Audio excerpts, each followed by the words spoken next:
गरीब चुड़ैल बेटी की शादी। रेशमा अपने घर में माता पिता के साथ बैठी थी, जहां उसके माता पिता कहते हैं, अरे कितनी बार तुझे बोला है, मैं तेरे लिए ज्यादा महंगा लहंगा नहीं लेकर आ सकती। अरे हमारे पास एक फूटी कौड़ी भी नहीं है। अरे नहीं, इन्हें तो बस शादी की पड़ी रहती है। इन्हें कहाँ दिखता है इनके माँ बाप कितनी मेहनत से पैसे इकट्ठे करते हैं इनकी शादी के लिए। अब जो है इतने में गुजारा कर ले। माँ, ऐसे सिंपल शादी कौन करता है? एक लहंगा ही तो मांगा है। सब चीज आपकी पसंद की है, एक पसंद मेरी भी सही। मैं तुझे कुछ नहीं दिलाने वाली। कल दूल्हा बारात के साथ यहाँ आ रहा है। सच बताऊं तो दूल्हे पर न्यौछावर करने के लिए भी नहीं है। वो तो शुक्र मनाओ कि हमारे गरीब होने के बावजूद भी मेरे दोस्त का बेटा इस मूर्खनी से शादी करने के लिए राजी है। पैसों की अहमियत ये कहाँ समझती है। इसे तो अपने ख्वाब पूरे करने हैं शादी के।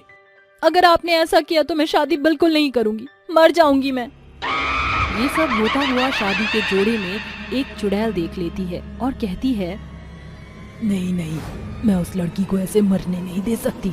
मुझे उसे बचाना होगा। पता नहीं इतनी सी बात ये माँ बाप क्यों नहीं समझते हैं। ये बोलकर चुड़ैल उस लड़की को बचाने उसके पास जाती है। लेकिन एक चुड़ैल उस लड़की को बचाना क्यों चाहती थी? क्या चुड़ैल का उस लड़की से कोई रिश्ता था या बात कुछ और थी? जानने के लिए कहानी में आगे बढ़ते हैं। रेशमा पंखे से लटक कर मरने जा ही रही थी कि चुड़ैल अपने जादू से उसकी फांसी को गायब कर देती है और कहती है, पागल हो गई हो क्या? तुम मरने क्यों जा रही थी? चुड़ैल, चुड़ैल, छोड़ दो मुझे। मैं तुम्हें कुछ नहीं कहूंगी, मैं बस तुम्हें मरने से रोकने आई हूँ। पर तुम तो एक चुड़ैल हो, तुम मेरी मदद क्यों करना चाहती हो? क्योंकि मैं नहीं चाहती इतिहास खुद को फिर से दोहराए। तुम जानती हो, तुम्हारी तरह मैंने भी यही गलती करी थी। इससे ना मेरे माँ बाप को फर्क पड़ता है और ना ही किसी और को। और वही तुम्हारे साथ होगा। तुम्हारे मरने के बाद तुम्हारे माता पिता को तुम्हारे खोने का एहसास नहीं होगा। उन्हें ये एहसास होगा कि चलो अच्छा है, भला टली, शादी का कुछ पैसा भी बच गया। थोड़ा सा अफसोस होता पर पैसों की संतुष्टि उन्हें ज्यादा होती। तुम सही कह रही हो, मेरे माँ बाप का स्वभाव ऐसा ही है। उन्हें मेरे मरने का भी कोई फर्क नहीं पड़ेगा। तुम्हारे साथ ऐसा क्या हुआ था, मुझे भी बताओ। मैं बताती हूँ। 6 महीने पहले मेरी भी शादी होने वाली थी। उसी का जोड़ा अभी तक पहने बैठी हूँ। दरअसल तुम्हारी तरह ही मेरे भी सपने थे कि मेरी धूमधाम से शादी हो। ये तो तुम जानती हो, बचपन से ही लड़कियों को गुड्डा गुड्डी की शादी और अपनी शादी का कितना शौक होता है। वह धीरे धीरे अपने मन में अपने शादी के सपने पालने लगती है। मैं भी वही कर रही थी। और जब मेरी शादी का वक्त आया तो मेरे माता पिता ने कहा, प्रेमा, मैं तुम्हें कितनी बार कहूँ कि मैं तुम्हारी शादी उस फटीचर बिरजू से नहीं करा सकती हूँ। अरे हम पहले से ही गरीब हैं और तुम्हें और गरीबी भी नहीं झोंक सकते। वो तुम्हारा ठीक से ख्याल भी नहीं रख पाएगा। नहीं माँ नहीं, मैं शादी करूंगी तो सिर्फ अपने साहिल। मैं अपने साहिल के अलावा किसी से शादी नहीं करूंगी। मैं रह लूंगी उस गरीबी में भी। जब आपने मुझे गरीबी में पाला है तो मैं वैसे भी रह लूंगी। अरे ये लड़की ऐसे नहीं मानेगी। लता, तुम अगले हफ्ते ही इसकी शादी करो, चाहे हमें गरीबी में इसकी शादी कैसी भी करनी पड़े। हम कराएंगे, बस इसे भेजो। पापा, आप ऐसे मेरी जबरदस्ती शादी नहीं करा सकते। रोते हुए प्रेमा अपने कमरे में चली जाती है और कहती है, मुझे साहिल को बताना ही होगा। मम्मी पापा नहीं मान रहे हमारी शादी के लिए। मैं भाग जाऊंगी। प्रेमा रोते हुए साहिल के पास पहुंच जाती है, जहां वह सिग्नल पर सबके जूते साफ कर रहा था। साहिल, साहिल सर, मैं तुमसे बहुत प्यार करती हूँ और मैं तुम्हारे साथ ही शादी करूंगी और किसी के साथ नहीं करूंगी, वरना मैं मर जाऊंगी। क्या हुआ? तुम ऐसी बहकी बहकी बातें क्यों कर रही हो? मम्मी पापा नहीं मान रहे हैं। वो मेरी शादी किसी और से अगले हफ्ते कराने वाले हैं। मैं किसी और से शादी नहीं करूंगी। साहिल, मुझे भगा कर ले जाओ। तुम फिक्र मत करो, ऐसी नौबत ही नहीं आएगी। मैं कल ही तुम्हारे घर तुम्हारा हाथ मांगने आ रहा हूँ। सच? साहिल? ये कहकर गरीब साहिल उसे गले से लगा लेता है और प्रेमा अपने घर चली जाती है। अगले दिन साहिल उसके माँ बाप से हाथ जोड़कर कहता है, अंकल जी, मैं आपकी बेटी प्रेमा का आपसे हाथ मांगने आया हूँ। मैं जीवन भर उसका बहुत ख्याल रखूंगा, उसे हर खुशी दूंगा। बस आप उसकी शादी जबरदस्ती किसी से मत कराइए। मैं आपको वचन देता हूँ, मैं उसका बहुत ख्याल रखूंगा। पापा, साहिल मुझसे बहुत प्यार करता है और मैं उसी से शादी करना चाहती हूँ। प्लीज मम्मी पापा मान जाइए, मैं आपके हाथ जोड़ रही हूँ। ठीक है, हम मान जाते हैं। तुम्हारी खुशी के लिए तुम्हारी शादी उसी से कराएंगे। मैंने कहा था ना साहिल, मम्मी पापा मान जाएंगे, अब हमारी शादी होगी। राजेश उसे झूठा दिलासा देता है और शादी के वक्त साहिल को अपने आदमी से बहुत पिटवाता है, जिसके बाद घायल होने की वजह से वह मंडप तक पहुंच नहीं पाता और वहां कोई और दूल्हा आकर बैठा होता है। प्रेमा शादी के जोड़े में अपनी माँ के पास जाती है कि उन दोनों की बातें वो सुन लेती है। सुनिए जी, अगर हमारी बेटी को पता चला तो वो बहुत गुस्सा होगी। अरे तुम फिक्र मत करो, उसे कुछ पता नहीं चलेगा। शादी हो जाए, साहिल को मैंने ठिकाने लगवा दिया है। मंडप में हमारे दामाद जी ही बैठेंगे। पापा ने मुझसे झूठ बोला, अब मैं ये शादी बिल्कुल नहीं करूंगी। प्रेमा जहर खाकर मंडप में बैठ जाती है। तभी उसके मुंह से जहर निकलने लगता है और अपनी बेटी को देखकर लता कहती है, प्रेमा प्रेमा मेरी बच्ची, तुझे ये क्या हुआ? तूने जहर क्यों खाया? आप मेरी शादी साहिल से कराना नहीं चाहते थे ना, इसलिए मैंने जहर खा लिया। अब आप खुश रहिए। मेरे प्यार से मेरी शादी नहीं हो पाई तो मैं मर गई और चुड़ैल बन गई। पर कितना है कि हमारी पसंद हमारे माँ बाप जानना ही नहीं चाहते, चाहे बात बोले। क्यों, ये तुम्हारे लहंगे की शादी के अरमान तो शादी के अरमान ही होते हैं, जो कि ये माँ बाप समझते ही नहीं। इन्हें ये समझाना बहुत जरूरी है। पर कैसे समझाएंगे? मेरे पास तरकीब है। ये कहकर चुड़ैल गांव में अफरा तफरी मचाने लगती है। कहीं पेड़ जलते हैं तो कहीं झोपड़ियाँ। अगर ऐसा किसी और लड़की के साथ भी होता तो वो उसे समझाने की कोशिश करती। गांव की ऐसी विकट स्थिति देखकर लोग इकट्ठा होकर चुड़ैल से कहते हैं, अरे तुम क्यों हमारे गांव को बर्बाद करने पर तुली हुई हो? आखिर हमने तुम्हारा क्या बिगाड़ा है? हाँ, तुम ऐसा क्यों कर रही हो? मैं ये सब करती रहूंगी जब तक माँ बाप अपने बच्चे की ख्वाहिश को समझ नहीं जाते। अरे आपसे अपने पसंद की शादी, कपड़े, मर्जी यही तो मांगती हैं लड़कियां, लेकिन आप सब ये भी नहीं कर पाते। उन माँ बाप को समझाने के लिए ही मैं यही करना चाहती हूँ, और जब तक आप जैसे लोग नहीं मानेंगे मैं इस गांव में धमाके करती रहूंगी। चुड़ैल ये कहकर रेशमा के माता पिता को भी डरा कर समझाती है, जिसके बाद वो कहते हैं, हाँ, हम समझ गए। जहाँ इतने पैसे खर्च कर रहे हैं वहाँ एक लहंगे का खर्चा और सही। हाँ, हम अपने बच्चे की खुशी को ध्यान में रखकर शादी कराएंगे। चुड़ैल का ये रूप देखकर उसके माता पिता कहते हैं, बेटा, प्रेमा बेटा, ये तू ही है ना? मेरी बच्ची, हमें माफ कर दे, हम तेरी इच्छा को समझ नहीं पाए। हाँ बेटा, हमारी वजह से तेरी आत्मा अभी तक भटक रही है। हाँ, क्योंकि साहिल से शादी की इच्छा मेरी अधूरी है। बताइए मेरा साहिल कहाँ है? मुझे अब तक क्यों नहीं मिला? वो मर चुका है। नहीं, ऐसा नहीं हो सकता है। साहिल, तुम जहाँ भी हो मेरे पास आओ। मैं तुमसे शादी करना चाहती हूँ। ये जन्म ना सही तो उस जन्म में ही सही। चुड़ैल के ये कहते ही साहिल उसके सामने आ जाता है। मैंने तुम्हें बहुत याद किया प्रेमा, अब हम शादी करेंगे। क्यों माँ अपनी गरीब चुड़ैल बेटी की शादी नहीं कराओगी? जरूर करवाऊंगी। इस तरह से एक तरफ रेशमा की उसके पसंदीदा लहंगे में शादी होती है, वहीं दूसरी तरफ प्रेमा के माता पिता उसकी शादी भूत साहिल से करा देते हैं, जिसके बाद दोनों को मुक्ति मिल जाती है और वह चले जाते हैं। चुड़ैल की अनाथ बेटी की शादी। दामाद जी, मुझे अपनी बेटी से कुछ बात करनी है। जी माँ जी। सौरभ चला जाता है तो हितिका अपनी बेटी सलोनी से अपने असली रूप में आकर कहती है, बेटा तू कभी भी उस गुफा की ओर मत जाना। अगर तुझे मेरी याद आए तो मैं तेरे पास खुद आ जाया करूंगी। ठीक है माँ, पर आपने अपना असली रूप क्यों छुपाया है उनसे? सलोनी, इस रूप में दामाद जी तो क्या, मैं किसी के सामने नहीं आ सकती तेरी माँ बनकर, वरना लोग तुझे स्वीकार नहीं करेंगे। माँ ऐसे क्यों बोल रही हो? आखिर सच्चाई क्या है? मुझे बताती क्यों नहीं हो आप? अगर सच्चाई जाननी है तो सुन। आज से 20 साल पहले मैं सीमापुर गांव में अपनी भूख की वजह से भटक रही थी। बहुत भूख लग रही है मुझे, अपने खाने का कुछ भी नहीं मिल रहा। इस गांव में सैलाब भी आ रहा है, देखो तो कोई तो खाने का मिल ही जाएगा मुझे। चुड़ैल जैसे ही जमीन पर आती है तो वो एक झोपड़ी में खिड़की से झांक कर देखती है। उसे लाल कपड़े में छोटी सी बच्ची लपटी हुई मिलती है जो बहुत रो रही थी। अरे वाह, लगता है वो अभी अभी जन्मी है। क्यों ना मैं उसे उठा लेती हूँ, खाने में बड़ी स्वादिष्ट होगी। ये बोलकर चुड़ैल उस छोटी सी बच्ची को जैसे ही सीने से लगाकर उड़ती है तो वो चुप हो जाती है। अरे वाह, ये तो मेरे सीने से लगकर ही चुप हो गई। चलो अच्छा है, इसका पेपे तो बंद हुआ। आज तो मुझे अपना शिकार बहुत जल्दी मिल गया। गुफा में जाते ही सबसे पहले मैं इसे ही खाऊंगी। कुछ देर बाद वो अपनी गुफा में पहुंचकर उस बच्ची को जैसे जमीन पर लिटाती है तो वो बच्ची बहुत रोने लगती है। अरे बाप रे, ये तो बहुत रो रही है। अभी तो मेरी गोद में चुप थी, इसका तो रोना ही बंद नहीं हो रहा। गोदी में ले लेती हूँ फिर से। आले आले चुप हो जा। ये बोलते ही चुड़ैल जैसे ही बच्ची को गोद में लेती है, बच्ची फिर से चुप होकर उसे देखने लगती है। अरे ये तो चुप हो गई, लिटा देती हूँ, अब नहीं रोएगी। अरे ये बच्ची तो फिर रोने लग गई, पता नहीं क्या है, इसे मेरे गोद में आती ही चुप हो जाती है। और देखो कैसे हंस रही है। अब चलो फिर चुप हो गई है, अब बिना हिलाए आराम से जमीन पर लिटा देती हूँ।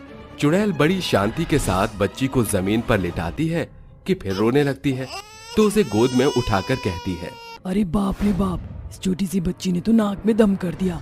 जमीन पर लिटाते ही रोने लगती है और मेरी गोद में चुप होकर देखो तो कैसे हंस रही है।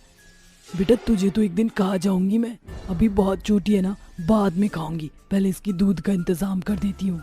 चुड़ैल उसे गोद में देखकर उड़ते हुए जाती है और एक तबेले से गाय का दूध लेकर आती है। फिर वापस आकर उसे गुफा में पिलाने लगती है।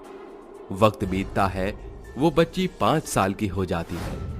इन 5 सालों में चुड़ैल उसका बहुत अच्छे से ख्याल रखती है और जब उसकी बेटी गुफा में खेल रही थी तो चुड़ैल कहती है, अरे बेटा इधर आ जा, ले खाना खा ले, मैंने तेरे लिए खीर बनाई है। हाँ हाँ मैं आ गई माँ, दे दो मुझे ता मिला। मैं बॉल से खेल रही थी तो ये वाइट हड्डी से मिली। हे भगवान, इसे ये सफेद हड्डियाँ कहाँ से मिल गई? ये तो मैंने छुपा के रखी थी। उस आदमी को खाने के बाद मुझे यहाँ नहीं छोड़नी चाहिए, वरना मेरी बेटी क्या बोलेगी कि मैं उसकी जैसे दिखने वाली इंसान को ही खा गई। माँ बोलो ना।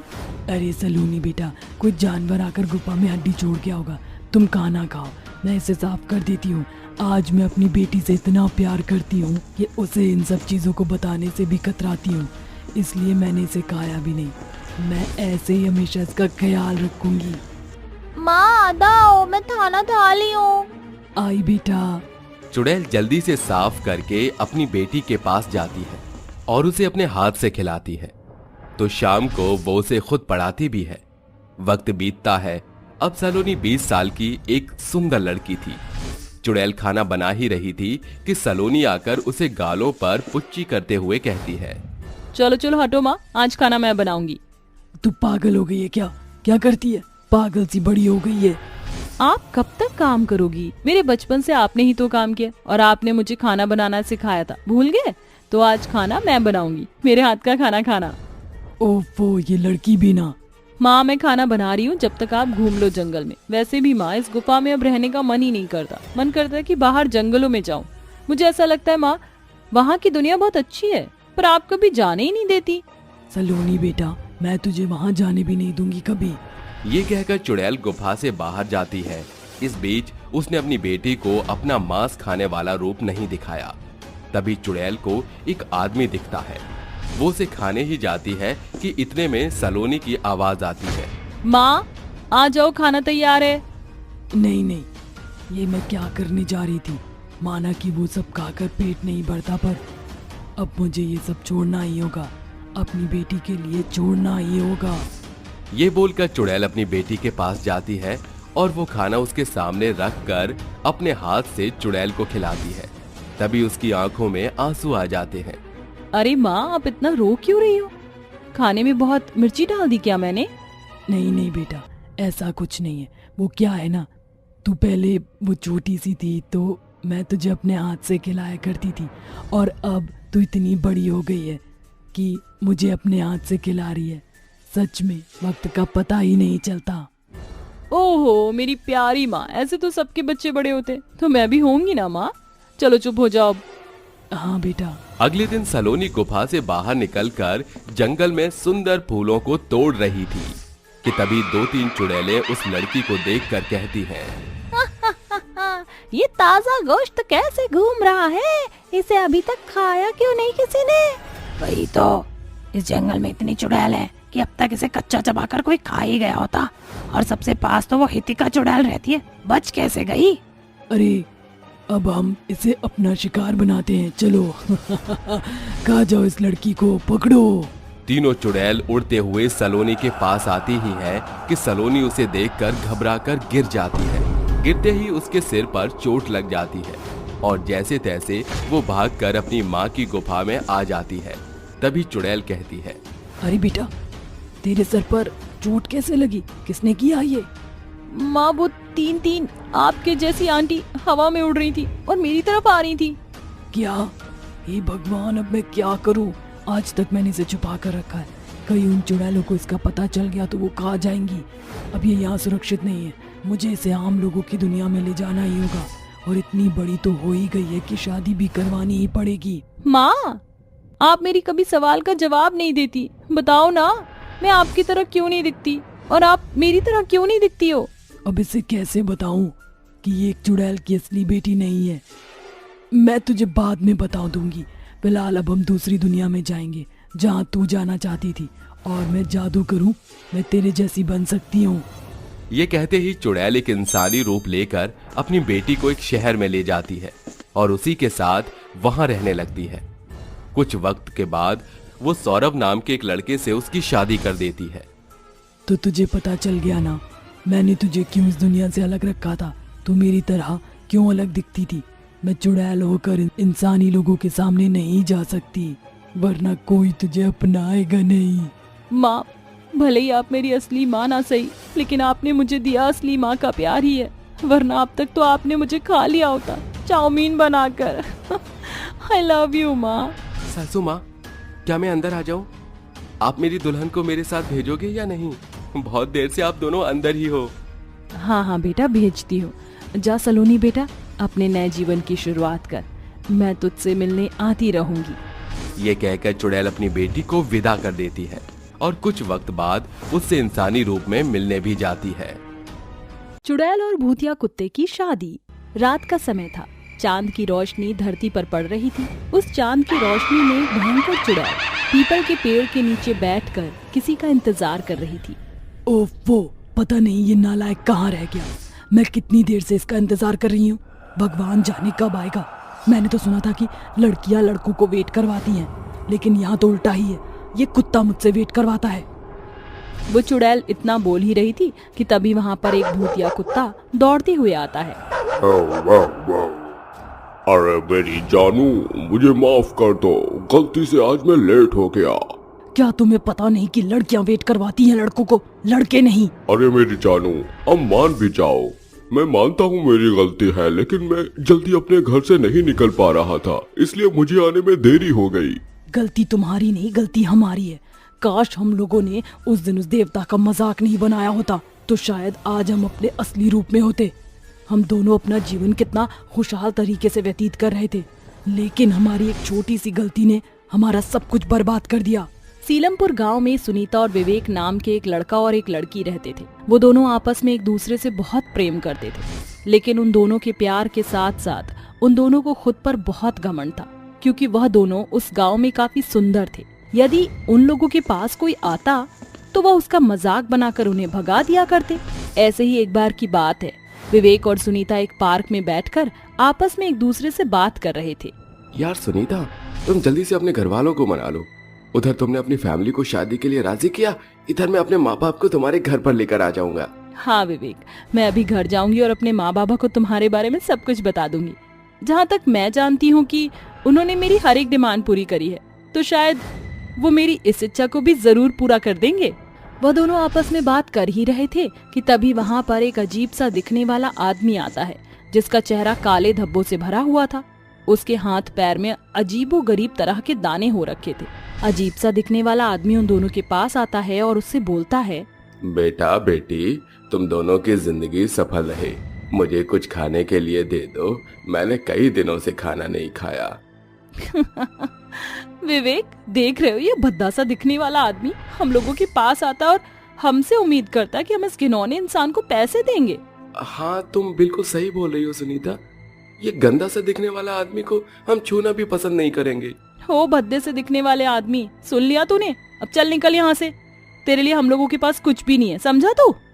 उसकी ये बात सुनकर वह भद्दे से देखने वाले आदमी के चारों तरफ एक तेज रोशनी चमकती है और वह आदमी एक भद्दे से आदमी से तब्दील होकर एक देवता में बदल जाता है।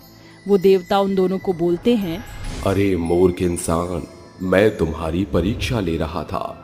मैंने तो ये सोचा कि तुम दोनों देखने में इतने अच्छे हो और तुम दोनों का प्यार काफी सच्चा भी दिख रहा था।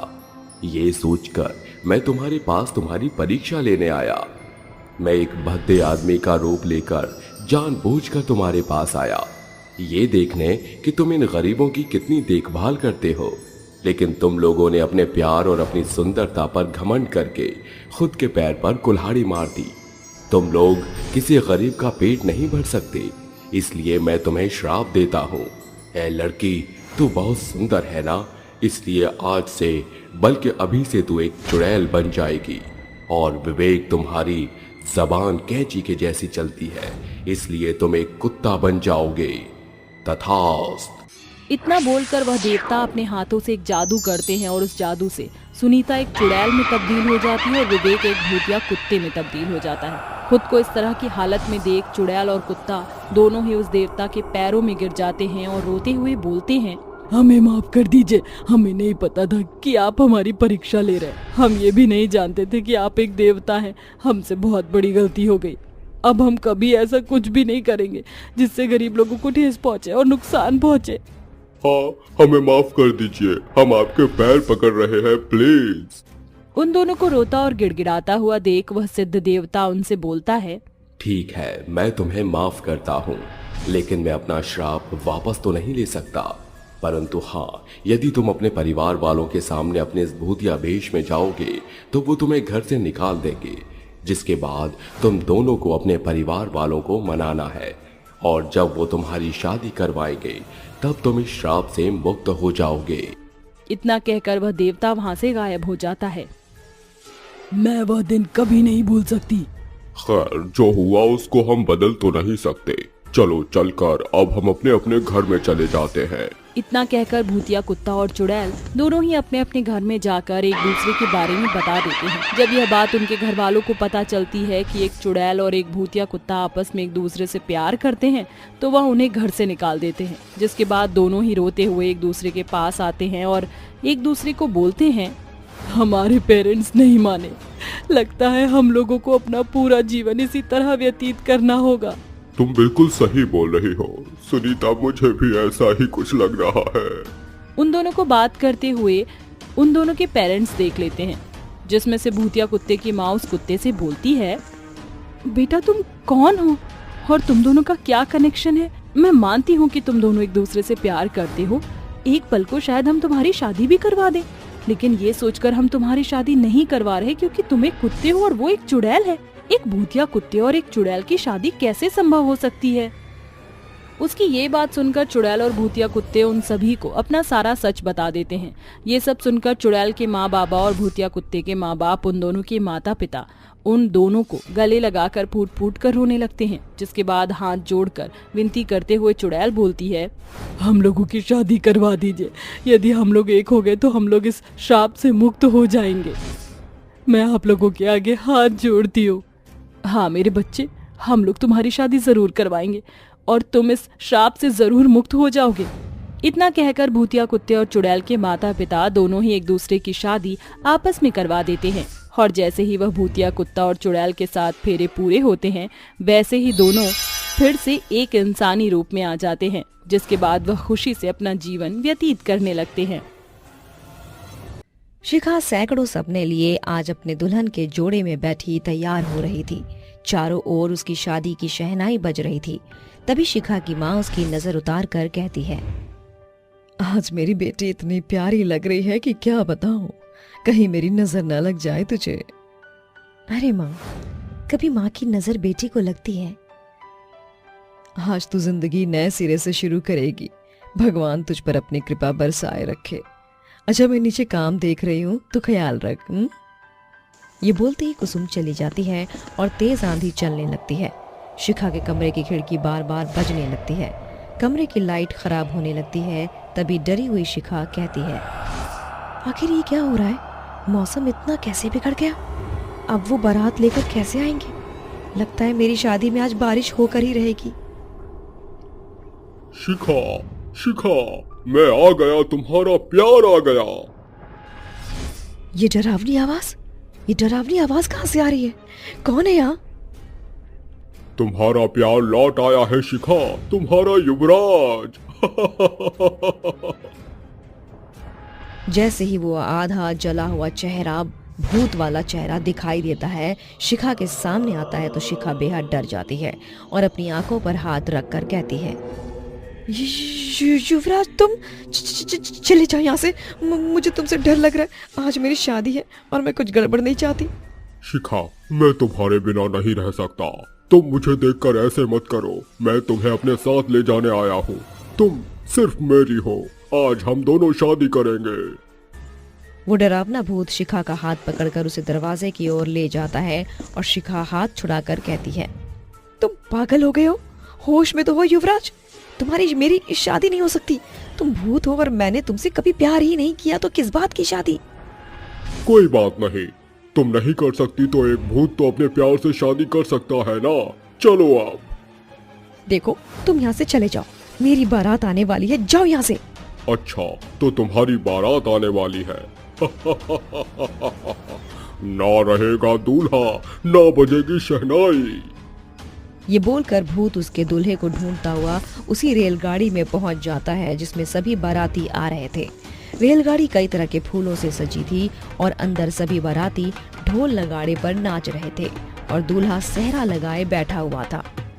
अरे और ढोल वाले, इतनी तेज बजा के लड़की वालों को पता चल जाए कि उनकी बारात आने वाली है। अभी बजाता हूँ।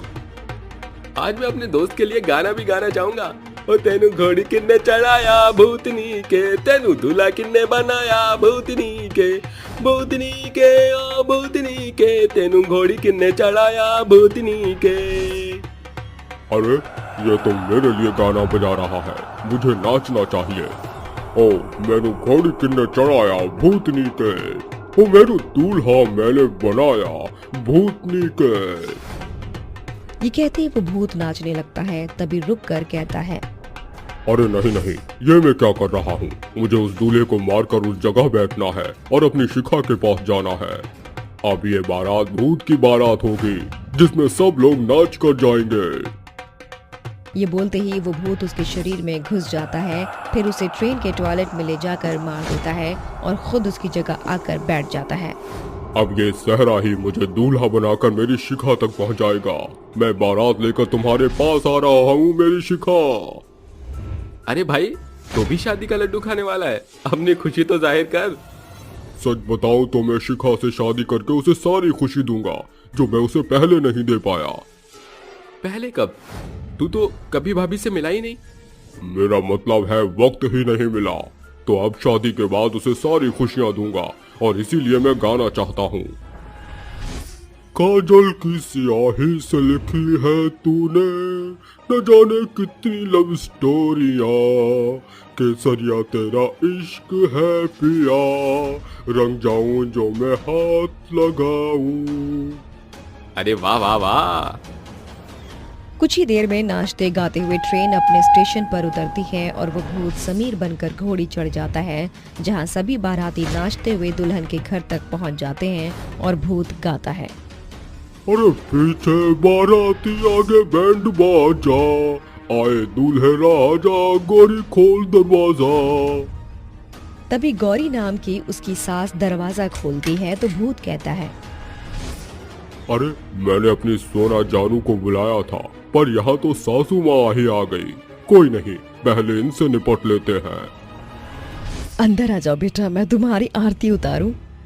ये बोलते ही वो भूत आगे बढ़ता है जहाँ कुसुम उसकी आरती उतारती है और टीके के लिए जब सहरा हटाती है तो उसे सहरे के अंदर एक डरावना भूत दिखाई देता है, जिसे देखकर वो चिल्लाती है, भूत, कोई बचाओ, कोई बचाओ। कुसुम उस भूत को भगाने के लिए मेन दरवाजा बंद कर देती है, फिर भी वो भूत दरवाजा तोड़कर अंदर आ जाता है और शिखा का हाथ पकड़कर कहता है, बहुत हो गया शिखा, आज मैं तुझे लेकर ही रहूंगा। मुझे नहीं जाना तुम्हारे साथ, मुझे तुमसे शादी नहीं करनी क्योंकि मेरे साथ जबरदस्ती कर रहे हो तुम। बेटा तू इस भूत को जानती है क्या? ये क्या हो रहा है मुझे भी पता। माँ, ये कुछ महीने पहले की बात है। इस भूतनीके ने मुझे बहुत परेशान किया है। उस शाम जब मैं कॉलेज से जा रही थी तो मेरा दुपट्टा उड़कर उसके चेहरे पर आ गया, और जब मैंने हटाया तो हम दोनों ने एक दूसरे को पहली बार देखा और कहा, सॉरी, वो हवा की वजह से उड़कर आप पर आ गया। कोई बात नहीं, इसमें आपकी कोई गलती नहीं है। शायद हमें ऐसे ही मिलना था। What do you mean? ये कहकर शिखा चली जाती है। अगले दिन जब वो कॉलेज आती है तो रास्ते में युवराज उसे देखकर कहता है, अरे ये तो वही लड़की है। जब से इसे देखा है मेरे दिल का चैन चला गया है कहीं और। इसका नाम क्या है? अरे शिखा, शिखा रुक, मैं भी आ रही हूँ। हाँ आजा आजा, यही खड़ी हूँ, बस आई नहीं अभी तक तो मैं चलने लग गई। अच्छा। दोनों साथ जाती हैं कि युवराज उनके सामने बाइक लिए आ जाता है और कहता है, हाय शिखा, आई एम युवराज, तुम्हारी कॉलेज का ही हूँ। आओ तुम्हें ड्रॉप कर दूं। तुम वही हो ना? और तुम्हें मेरा नाम कैसे पता? अभी तुम्हारी दोस्त ने तुम्हारा नाम लिया। यार मैं तुमसे बहुत प्यार करता हूँ। आओ मेरी गर्लफ्रेंड बन जाओ। दिमाग खराब है क्या तुम्हारा? एक दिन में भला किसी को कैसे प्यार हो सकता है? शिखा, ये पहली नजर का प्यार है और मैं तुमसे शादी भी करना चाहता हूँ। तुम्हारा दिमाग सठिया गया है क्या? ये बोलकर दोनों ऑटो में बैठकर चली जाती हैं। वक्त बीतता है। युवराज शिखा की अब हर गली हर चौराहे पर आकर परेशान करने लगता है, पर शिखा नजरअंदाज कर देती है। तभी एक बच्चा उसे लेटर देकर जाता है जिसमें लिखा था, अगर शिखा तुम जंगल में मुझसे मिलने नहीं आई तो मैं मर जाऊंगा। ये क्या बकवास कर रहा है युवराज? मुझे इसे जाकर समझाना होगा वरना गलत हो जाएगा। ये बोलते ही दौड़ी दौड़ी जंगल में जाती है जहाँ युवराज उसे कहता है, मुझे पता था शिखा तुम जरूर आओगी, क्योंकि तुम भी मुझसे उतना ही प्यार करती हो जितना मैं। अब मुझसे एक बार कह दो कि तुम भी मुझसे बहुत प्यार करती हो। युवराज, जबरदस्ती किसी से प्यार नहीं होता और मैं तुमसे प्यार नहीं करती। मैं सिर्फ तुम्हें समझाने आई हूँ, तुम अपनी जिद छोड़ दो। ठीक है, तुम मुझसे शादी नहीं करना चाहती ना, पर मैं तुमसे ही प्यार करूंगा और मरने के बाद भी करूंगा। मैं ये दुनिया छोड़कर जा रहा हूँ। ये बोलते ही युवराज अपने ऊपर मिट्टी का तेल डाल लेता है और माचिस से खुद को आग लगा लेता है, जिसके बाद वो मरकर भूत बन जाता है। बस तब से ही ये मुझे परेशान कर रहा है। सुबह भी मेरे पास आया था, मैंने इसे बहुत रोका पर इसने समीर को मार डाला। और मैं तुम्हें भी मार डालूंगा और अपने साथ ले जाऊंगा, पर शादी तुमसे ही करूंगा। ये बोलते ही भूत उसे मार डालता है, जिसके बाद वो चुड़ैल बन जाती है और युवराज उसके साथ उसी मंडप में जबरदस्ती शादी करके कहता है, कहा था ना तुम मेरी हो, और अब मैं तुम्हें अपने साथ ले जा रहा हूँ। बाय बाय सासू माँ, अपना ख्याल रखना। इस तरह युवराज की बुरी आत्मा शिखा से शादी कर उसे अपनी दुनिया में ले जाती है। टॉयलेट में जाओगे तो मारे जाओगे। कितनी रात हो गई है और इस पेट के दर्द को अभी ही उठना था। शिवांगी फ्रेश होने के लिए अपने घर के पास वाले टॉयलेट में जाकर बैठ जाती है। हाय हाय हाय हाय, पेट तो पूरी तरह गुब्बारे की तरह फूल गया था। अब थोड़ी सी शांति मिली है। भगवान तेरा लाख लाख शुक्र है जो यहाँ एक टॉयलेट बना हुआ है। शिवांगी आराम से फ्रेश होने लगती है, लेकिन तभी अचानक से उसे टॉयलेट के अंदर अजीबोगरीब आवाज आने लगती है। स्वागत है तुम्हारा यहाँ आने का, अब नहीं बचेगी तू। चुड़ैल की आवाज सुनते ही शिवांगी बहुत डर जाती है और डर के मारे अपने चारों तरफ देखने लगती है कि तभी अचानक से टॉयलेट की लाइट भी चली जाती है, जिसके बाद शिवांगी घबराहट में बोलती है, कौन है यहाँ? बाहर निकलो। यहाँ जो मुझे डरा रहा है, कौन है यहाँ जो मुझे डरा रहा है? तेरी मौत आई है रे पगली, तेरी मौत आई है। तभी अचानक से टॉयलेट की लाइट ऑन हो जाती है, जिसके बाद शिवांगी के सामने एक भयानक चुड़ैल प्रकट होती है। चुड़ैल को देखकर शिवांगी के पैरों तले जमीन खिसक जाती है और वो थर थर कांपने लगती है। चुड़ैल, चुड़ैल, हे भगवान, चुड़ैल तू इस टॉयलेट में क्या कर रही है? चली जा यहाँ से, मुझे अकेला छोड़ दे। ऐसे कैसे छोड़ दूं? पहले तेरी धूल पूजा तो उतार दूं। देख चुड़ैल, मैं तेरे आगे हाथ जोड़ती हूँ। मजबूरी में मैं इस टॉयलेट में आई थी, मेरे पास और कोई उपाय नहीं था। जंगल में जाती तो जंगली जानवरों को शिकार हो जाती। देख, मुझे छोड़ दे, जाने दे मुझे। चुड़ैल शिवांगी की एक नहीं सुनती, जिसके बाद चुड़ैल शिवांगी को मार देती है। टॉयलेट में आओगे तो मारे जाओगे। इतना कहकर चुड़ैल शिवांगी को उठाकर गांव के बीचों बीच फेंक देती है और वहां से गायब हो जाती है। अगले दिन सुबह जैसे ही गांव के लोग शिवांगी की लाश को गांव के बीचों बीच पड़ा हुआ देखते हैं तो सभी बहुत ज्यादा डर जाते हैं और आपस में बात करने लगते हैं। ए भगवान, ये क्या, फिर से एक और लाश। लगता है ये चुड़ैल किसी को भी नहीं छोड़ेगी, सभी को मार कर ही रहेगी। अरे मुझे तो ये समझ नहीं आता कि गांव के सभी लोगों को पता है कि उस टॉयलेट की भयानक चुड़ैल किसी को नहीं छोड़ती। जो भी वहां जाता है वो उसे मार देती है। अरे ऐसी चुड़ैल के खौफ से हम लोग कब तक डरते रहेंगे? इस चुड़ैल का तो कुछ करना ही होगा, नहीं तो ये एक एक करके सभी को मारती रहेगी। हम लोग चुड़ैल का कुछ नहीं बिगाड़ सकते, वो बहुत शक्तिशाली है। अगर हमने उसको मारने की कोशिश भी की तो वो गांव के अंदर कहर बचा देगी, कहर। इसलिए भलाई इसी में है कि सब लोग अपने अपने कामों में लग जाओ और इस टॉयलेट से दूर रहो। हमारे गांव में सिर्फ और सिर्फ एक ही टॉयलेट है जिस पर चुड़ैल ने कब्जा कर लिया है। क्यों ना हम एक और टॉयलेट बना लें जिसे हम लोग इस्तेमाल कर सकें। बसंती की बात पर गांव के सभी लोग सहमत हो जाते हैं और कुछ ही दिनों में गांव में एक नया टॉयलेट बनकर तैयार हो जाता है। वहीं एक दिन रात के समय चुड़ैल अपने आप से कहती है, कई दिनों से कोई भी इस टॉयलेट को इस्तेमाल करने नहीं आया। लगता है मेरे डर से सब लोग गांव को छोड़कर भाग गए। ये तो होना ही था। चलो आज इसी खुशी में गांव की सैर करके आती हूँ। चुड़ैल गांव की सैर करने के लिए निकल जाती है, जिसके बाद जैसे ही वो गांव में पहुंचती है उसे एक दूसरा टॉयलेट दिखाई देता है। उरी दादा, तो ये बात है, इस गांव के लोग नया टॉयलेट इस्तेमाल कर रहे हैं। मेरे होते हुए ऐसा नहीं हो सकता। मैं इस गांव के किसी भी टॉयलेट पर कब्जा कर सकती हूँ। इतना कहकर चुड़ैल उस टॉयलेट पर भी अपना कब्जा कर लेती है। रात होते ही जैसे ही एक भोला नाम का आदमी टॉयलेट में जाता है, चुड़ैल उसे वहीं दबोच लेती है।